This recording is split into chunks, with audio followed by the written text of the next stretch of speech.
New at 9, Liberty Utilities outlining a massive project to upgrade their power system.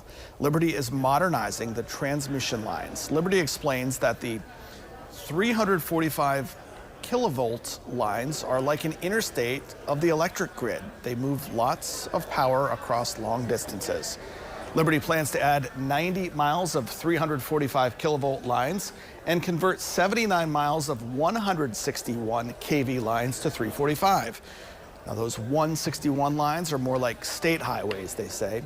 Liberty says it will strengthen the grid and make it more reliable. A meeting with homeowners took place today in Pierce City, where residents could learn about the impact of this project. It does impact landowners. However, we also want to work in cooperation with those landowners. We also want to work with those so it's least impactful to those landowners, and we can work towards a solution that benefits both. There is one more meeting scheduled for homeowners in Reeds Spring tomorrow. The replacement will take place in phases, starting with the line from Ozark to near Branson. Construction is expected to start in early 2020.